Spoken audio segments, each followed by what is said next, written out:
Astrid. Oh iya, kenapa? Emang ada ya problematika pendidikan Islam yang ada di Indonesia? Wah, pastinya ada dong. Ada banyak sekali problematika pendidikan Islam di Indonesia. Nah, kalau mau tahu langsung saja simak video berikut ini.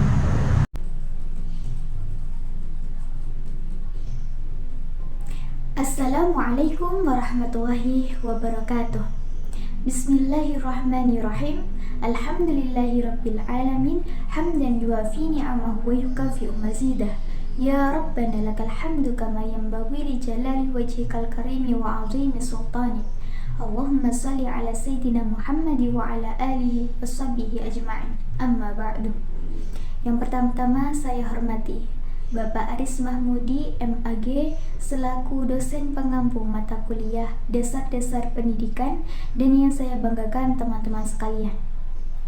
Pertama-tama saya ingin memperkenalkan nama terlebih dahulu.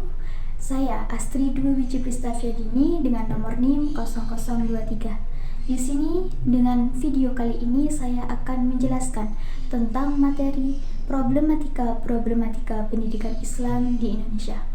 Berikut ini adalah videonya.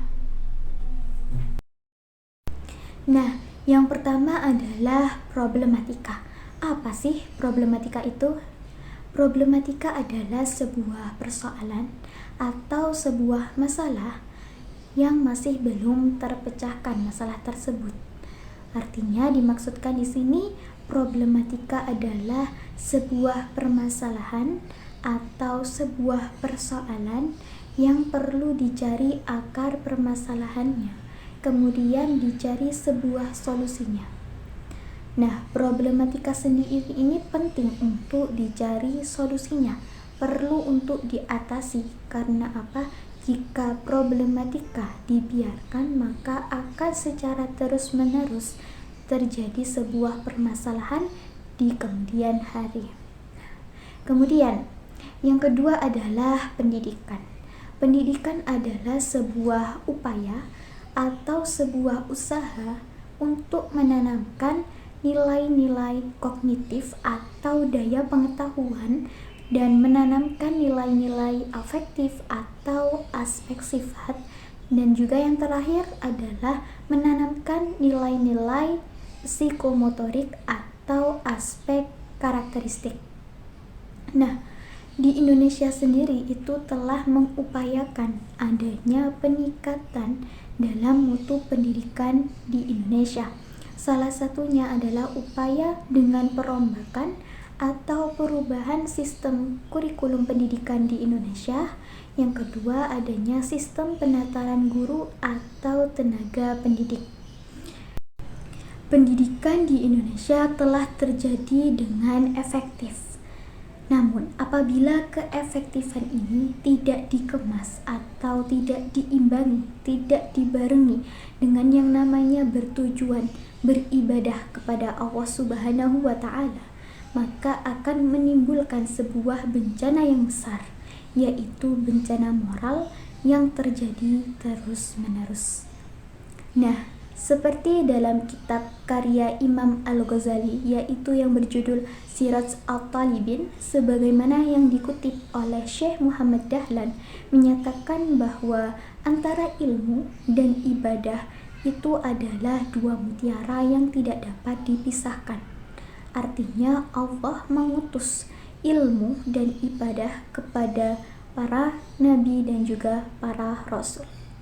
Di sisi itu pula, dengan adanya ilmu dan ibadah, Allah menciptakan langit, bumi, beserta isinya. Jadi, problematika pendidikan Islam ialah sebuah persoalan, sebuah permasalahan yang sedang dihadapi oleh dunia pendidikan, khususnya adalah Islam sendiri. Nah, menurut pendapat yang dikemukakan oleh Asy'aril Muhajir menyatakan bahwa ada satu dampak yang paling utama yang menjadi persoalan di pendidikan Indonesia adalah yang pertama, demoralisasi, dan yang kedua adanya pergeseran nilai.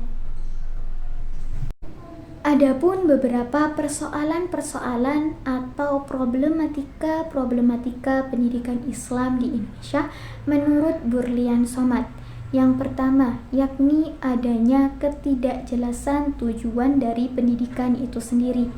Nah, seperti yang tertuang atau tertulis di dalam Undang-Undang Dasar Nomor 4 Tahun 1950 menyatakan bahwa tujuan sebenarnya dari pendidikan dan pengajaran adalah membentuk manusia yang asusila, membentuk manusia yang cakap, membentuk manusia yang bertanggung jawab, dan membentuk negara demokratis dengan adanya kesejahteraan rakyat dan tanah air.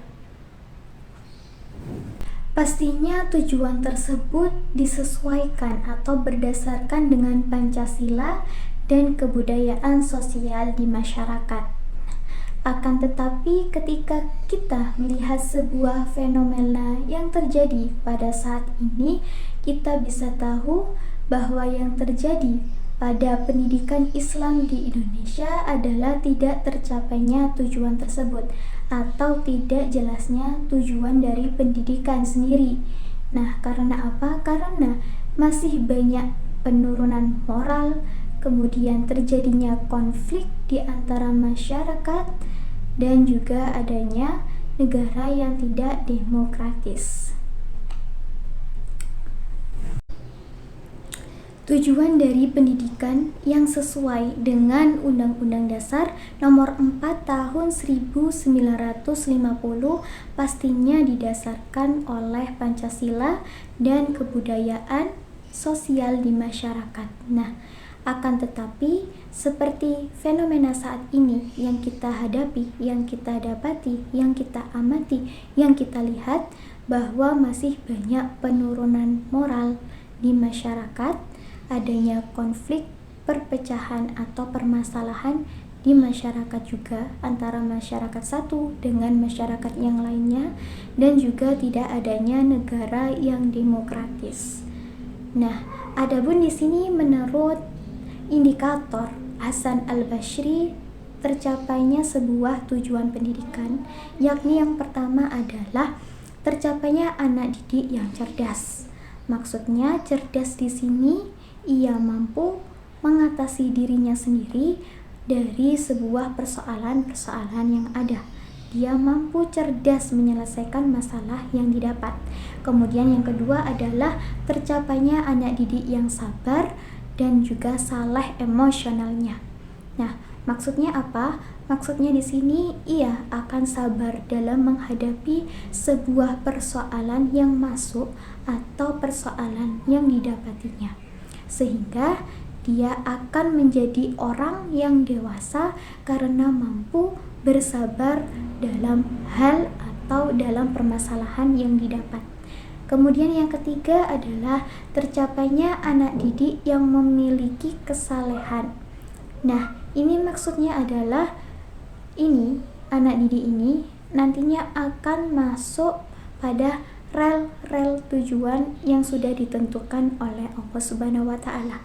Dia akan menjauhi segala larangan dari Allah dengan ikhlas, dan dia akan melakukan kewajiban atau perintah-perintah Allah dengan kesungguhan.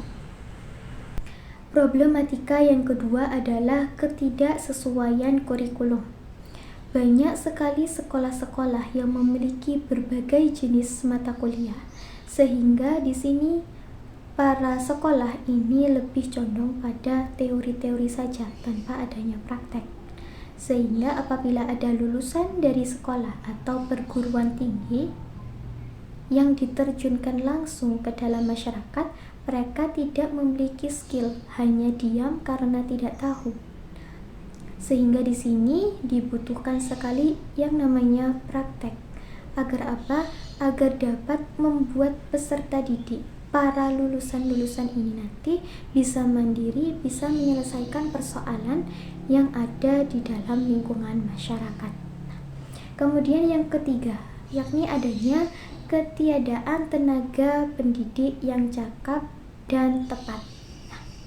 Sehingga jika tidak ada tenaga pendidik yang tepat dan cakap, maka akan merugikan sebuah bangsa. Karena apa? Karena boros dalam membayar. Negara atau pemerintah membayar tenaga pendidik, tapi balasan yang didapat, pemerintah tidak mendapatkan sumber daya manusia yang unggul. Karena apa? Karena tenaga pendidiknya saja tidak tepat dan juga tidak cakap. Sehingga apabila tenaga-tenaga pendidik ini tetap memaksa untuk mengajar para peserta didik, yang ada malah menimbulkan ketidakunggulan sumber daya manusia yang nantinya tidak dapat bersaing dengan negara lain, sehingga hal ini juga masuk ke dalam kategori problematika pendidikan Islam di Indonesia. Kemudian masuk yang keempat, yakni adanya pengukuran yang salah ukur, di mana di sini banyak sekali di Indonesia yang mengukur dari yang namanya nilai. Jika nilainya tinggi, maka ini tandanya orangnya akan sukses ke depannya. Tetapi di sini tidak. Di dalam pendidikan tidak ada yang namanya tolak ukur dengan nilai. Jadi segala sesuatu bisa diukur itu dari apa yang dilakukan, dari skill yang didapatkannya. Sehingga ketika banyak sekali fenomena juga di dalam masyarakat, di dunia ini, di dalam pendidikan, ketika ada orang dengan nilai yang tinggi tetapi dia tidak bisa berbuat apa-apa karena hanya sebatas pengetahuannya saja. Nah, ini termasuk dalam problematika pendidikan Islam di Indonesia. Kemudian yang kelima, adanya kekaburan landasan tingkat-tingkat pendidikan. Ini lebih condong atau lebih ditujukan pada pemerintah. Karena apa? Karena pemerintah itu butuh yang namanya melihat tingkat-tingkat setiap pendidikan.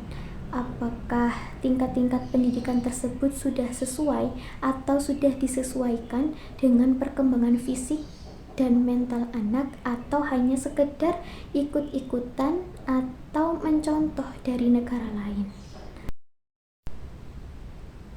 Yang keenam, politik pemerintah terhadap pendidikan Islam di Indonesia. Yang pertama, politik pendidikan mengandung sebuah kebijakan politik, di mana kebijakan politik ini digunakan sebagai bentuk metode atau cara pemerintah dalam berkomunikasi dengan rakyatnya atau masyarakatnya. Kemudian yang kedua, pendidikan atau politik pendidikan ini tidak hanya sekedar berupa peraturan tertulis saja, melainkan juga ikut di dalam kebijakan-kebijakan yang lainnya seperti masalah politik sosial, sosial budaya, kemudian keamanan, dan juga hubungan dengan dunia internasional yang secara situasi dan kondisi itu tidak secara langsung berkaitan dengan pendidikan Islam sendiri. Yang ketiga, politik pendidikan di Indonesia ini untuk mensukseskan yang namanya penyelenggaraan pendidikan. Kemudian yang keempat adalah politik pendidikan ini bertujuan untuk mencapai tujuan sebuah negara. Jadi kebijakan yang ada di dalam sebuah kepolitikan itu harus disesuaikan dengan tujuan negara. Jadi kebijakan politik tidak boleh melenceng dari yang namanya tujuan negara.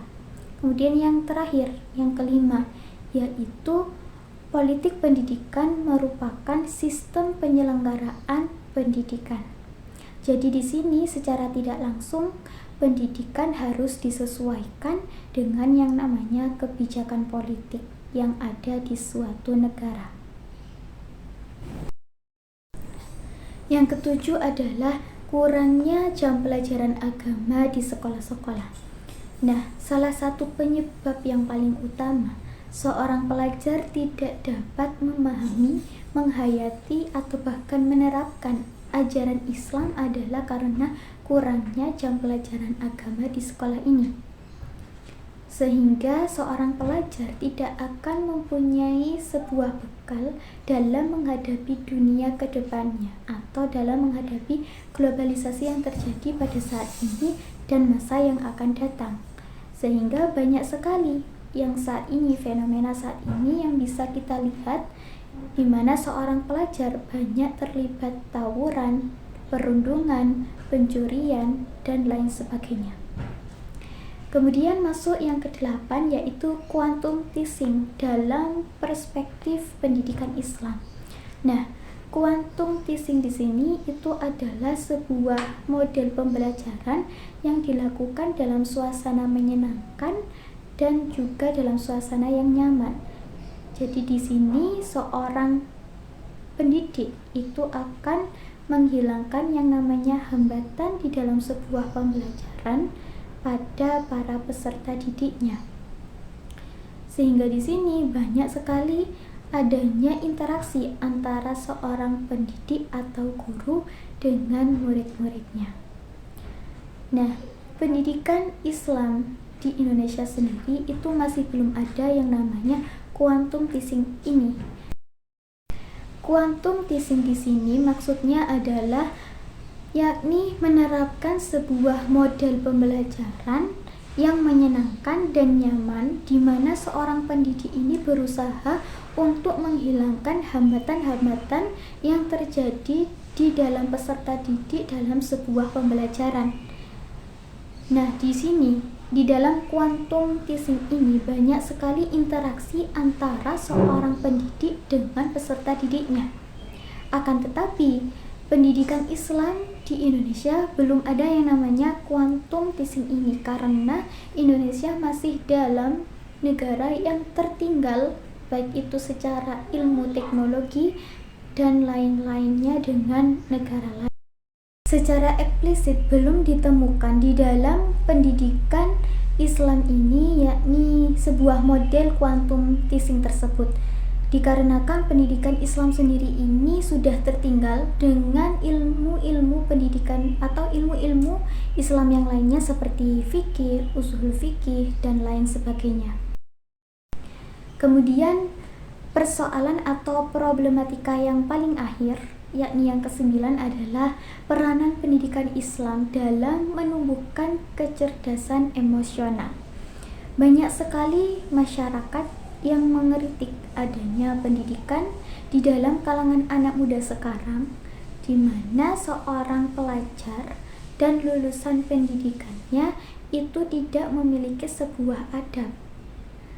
Yang mana pendidikan di sini yang lebih ditekankan pada seorang pendidik atau yang lebih ditekankan oleh seorang pendidik pada pelajar atau lulusan-lulusan pendidikan itu pada kecerdasan intelektual dan keterampilan semata tanpa diimbangi dengan adanya nilai-nilai moral, adab, ataupun akhlak.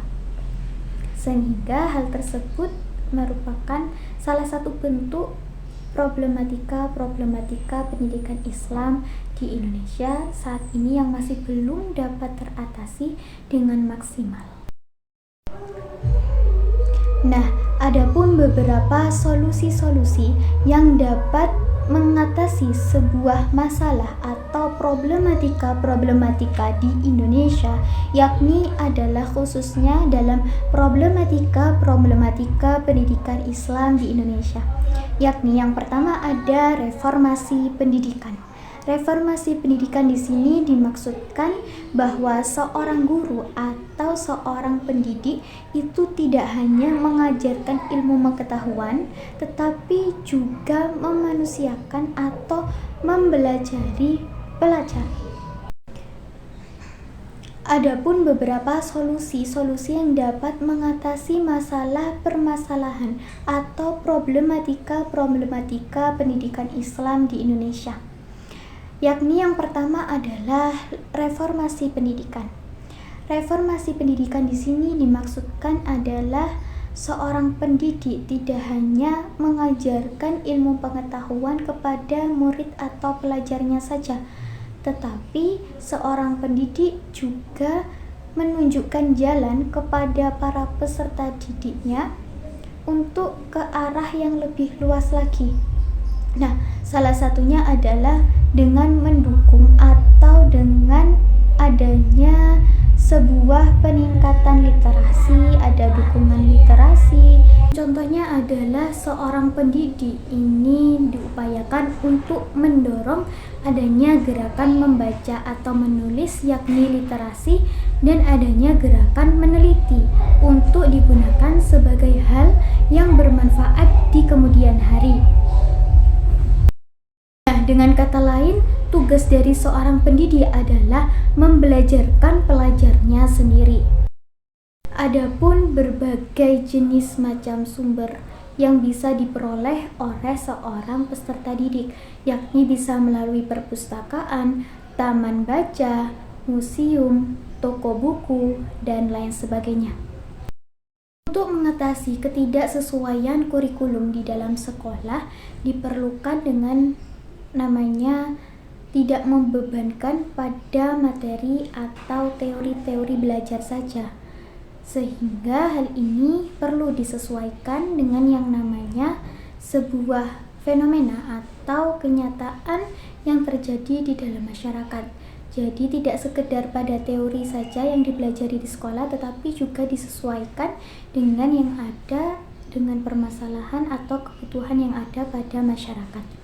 Kemudian untuk mengatasi dalam masalah ketidakadaan tenaga kerja yang cakap dan juga tepat, ini seorang pemerintah atau sebuah pemerintah itu perlu merekrut yang namanya tenaga kerja yang memiliki sumber daya manusia yang unggul dan berkualitas, profesional, cakap, dan bijaksana.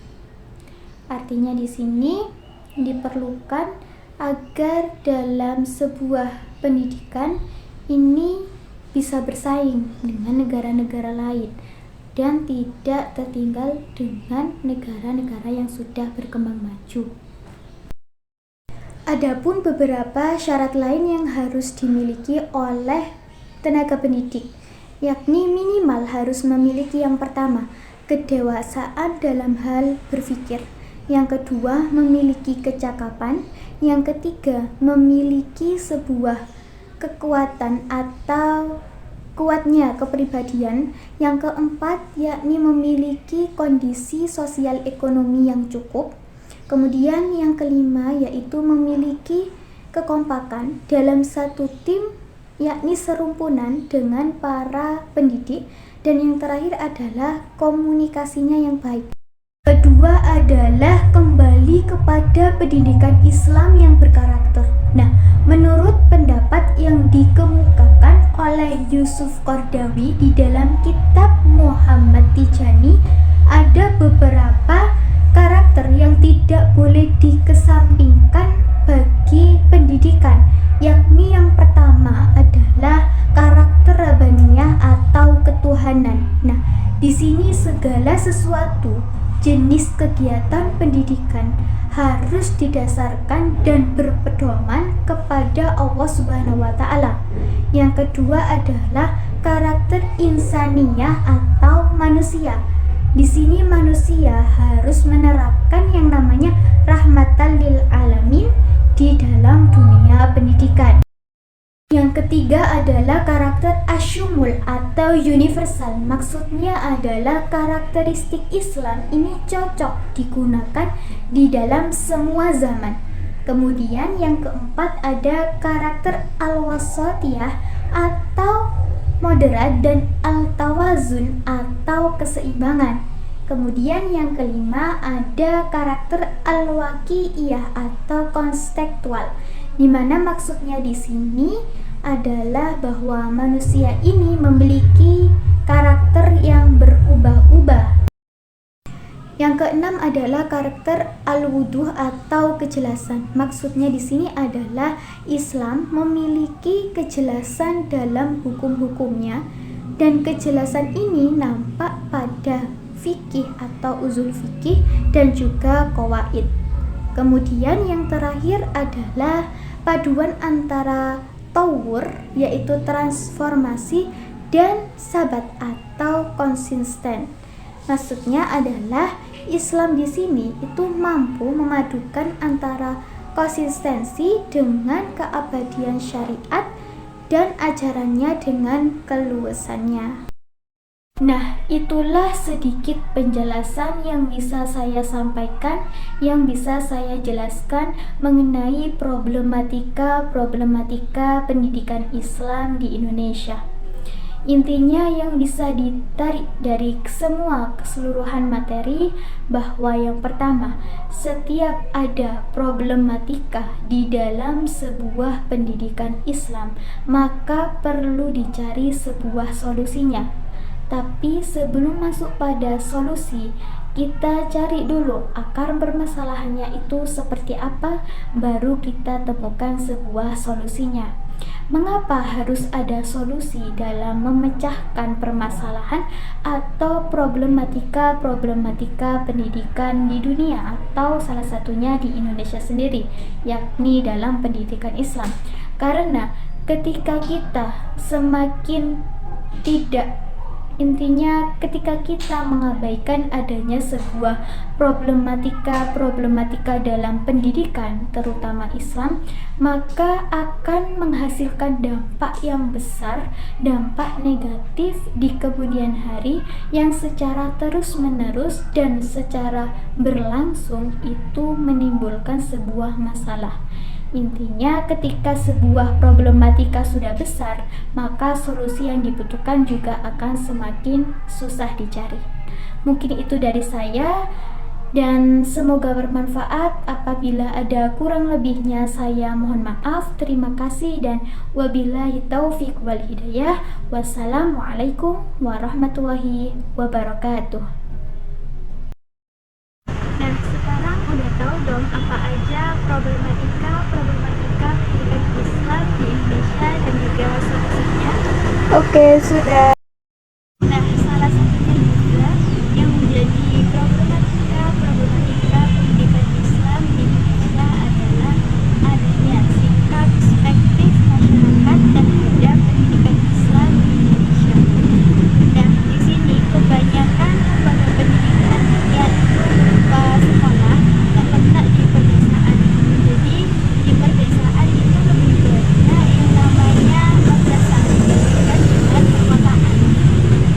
Sehingga jika sebuah sekolah atau madrasah itu terletak di pedesaan akan kesulitan atau tidak terjangkau dengan yang namanya sarana prasarana dalam melanjutkan sebuah pendidikan.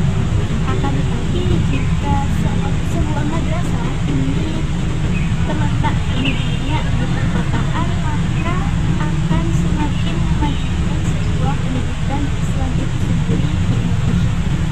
Nah, sehingga perlu di sini adanya upaya untuk membangun atau meletakkan sebuah madrasah di perkotaan supaya pendidikan Islam di Indonesia ini dapat lebih maju, kemudian bisa melakukan sebuah pembaharuan juga. Ada pula yang menjadi problematika bagi pendidikan Islam di Indonesia adalah lemahnya visi dan misi kelembagaan pendidikan itu sendiri. Nah, di sini visi dan misi kelembagaan itu perlu adanya sebuah pengimplementasian di dalam sebuah pendidikan sendiri. Nah, jadi kelembagaan tidak hanya sekedar sebagai pajangan semata, tetapi